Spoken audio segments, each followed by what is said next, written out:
Hi there, Carrie. This is my book review for Waking the Tiger. This is actually my second time reading the book. I read it once about a year ago, right before the AOB course, and now I've read it after, and I think that sandwiches the course quite well. I know it should have been during, but you know, here we are. Well, about the book, I think both times reading it, the same thing stood out. I think his thesis of how trauma is this stuck energy that keeps us in this perpetuating cycle until the energy is safely discharged. I think this is his main point, and I think this is his most profound point. I think the point that really sticks. So Levine is arguing that we don't need to relive memories of trauma and re-traumatize ourselves. We actually can really deal with the physiological response, and that is enough. So Levine is here he looks to animals, and he sees like how they respond to trauma and how they discharge the energy, and then they can move on with their lives, and he's wondering why we humans can't do that.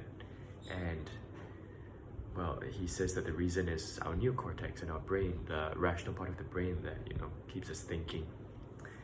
And so he's looking to the animals to give some insight as to how humans can solve some of our, how we can resolve some of our trauma.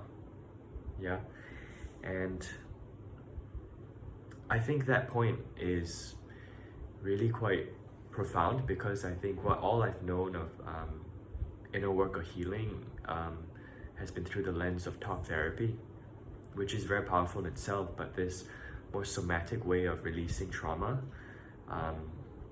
is very new, and I think it really like opens up the horizons a bit and broadens just broadens horizons for what sort of healing is possible. And now, having done the AOB breathwork course, I can see so much more the importance of the felt sense, because this was stressed very much so, the felt sense, during the course, and we had to lead meditations on it, and the breathwork sessions themselves like do incorporate a lot of awareness of like your body and what's going on inside of you. And I knew these things were important, but I think it has been reinforced for me since reading the book again. His chapter on the felt sense, I think chapter 6, was really thorough on what the felt sense is, and I think really solidified what the felt sense is and its significance for me. So in relation to breath work, I think that this is the biggest contribution the book has had for me. This idea that the felt sense is just so important, and it's so seemingly simple as well. But I mean, Peter Levine, this man, he has 2 PhDs, and he's done decades of research, and he's done all of this work, and to synthesize all of his work into, it comes back down to the felt sense, like paying attention and having awareness in your body of what you're feeling. I think that's so profound, because you know, the profound often is found in the simple, and here again is another example of that. Let's see, what else was there here? I think the biggest part of the book that like jumped out to me was in chapter 13, when he was talking about reenactment. He actually started out by giving an example of a car, and this man being in a car crash. It's hypothetical, and he gives 2 scenarios. One where the man is able to deal with the trauma of it. He pulls to the side of the road, he visualizes things, he's able to calm down and go about his day after. And then he describes another scenario where a man couldn't do it, and then he follows the car, and he gets out of the car and he smashes the other car, and after that he says that he goes back to the triune brain, the reptilian, the mammalian, and the rational brain, and he says, wow, my memory.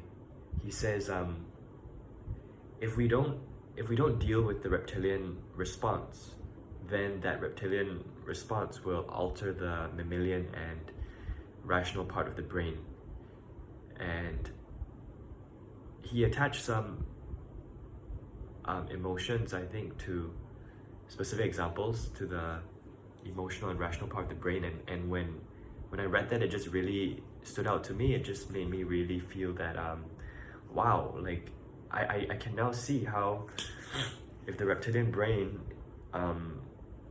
doesn't process things properly, it can affect these other parts of ourselves in such big ways and in two drastically very different responses. And I know I've blabbered a bit, but I think what I'm trying to say is that that point really, that example really solidified the point that the reptilian part of our brain and the trauma that is stored and the physiological responses needed from us to heal, the importance of that, I think, is what I'm trying to say. Okay, now on to the part that was challenging for me. I feel that Levine often talks about big T trauma, and a lot of his examples are big T trauma, and I find that very unrelatable because I don't have a lot of big T trauma in my life and have a smaller T trauma. And yeah, I mean, he talks of, I think the examples that stand out to me from the book, where he talks about Nancy, the woman who he asked to visualize running away from a tiger, and the Eskimo boy who likes his pants, and those people were very capable of having imaginations that could take them to these places and were very in tune with their felt sense. And I don't think most people are like that, at least not most people around me. I think where I'm from, Singapore, a lot of people here are very academic, very up in their heads, and I've done some breathwork sessions with my friends here, and they have a hard time. They have a hard time with the felt sense, with feeling into their bodies, and they don't know what that is, and feeling into their emotions. We come from a culture that is very emotionally distant and unaware, and so I feel like it's such a big leap. The people that I know and the people I see in the examples are just, there's such a chasm that I feel it's unrelatable. Yeah, and what about the small T trauma, developmental trauma, you know, in my life and other people's lives, and the smaller things that really do matter, but don't show up as big T trauma.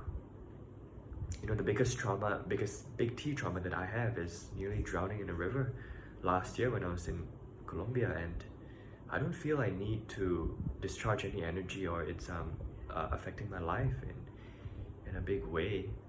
I don't think I'm reenacting anything.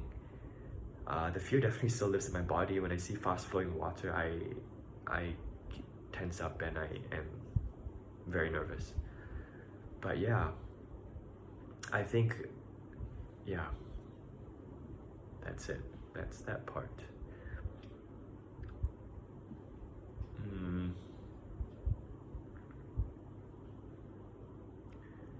Another point that was hard for me reading this book is that I find that the way Levine writes is quite all over the place. It's a bit hard to read.